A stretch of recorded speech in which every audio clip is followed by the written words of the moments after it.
If you want to import bookmarks from another browser into Google Chrome, there's two main ways of doing it, either by using its auto import feature or by using an HTML file. So let's just go over the former first because it's by far the easiest. So what you want to do is click on these three dots in the top right of Google Chrome and then head into the Bookmarks and Lists section. Then click on Import Bookmarks and Settings. In the next stage, you want to select which of the browsers on your system you want to import everything from, and then also select what things you actually want to carry over to Chrome. Then just simply click on Import, and voila, everything is going to be migrated over to Google's own browser. The other method of doing it is via an HTML file if you've exported one via your previous browser, which the method of how to do that varies depending on whatever browser you use. But if you want to do it that way, once again head into the Bookmarks and Lists section and then click on Bookmark Manager.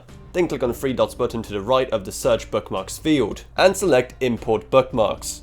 Then simply add the HTML file and once again everything will be carried over. But okay, what if you want to export your bookmarks from Chrome into an HTML file? Well, here's exactly how you can do that. Once again, go into the Bookmark Manager section like before. Once again, click on that three dot button next to the Search Bookmarks field. From there, you want to select Export Bookmarks. Then select where exactly you want it to be exported to and save the HTML file. Then you just simply want to import that into whatever other browser you want. Again, the method for that will differ depending on which browser you're using, but this is just what the import and export functionality looks like on Google Chrome. Now, unfortunately, all of this only works on the desktop version. You can't do any of this, at least right now, on the mobile version of Google Chrome, but maybe that will change in the future.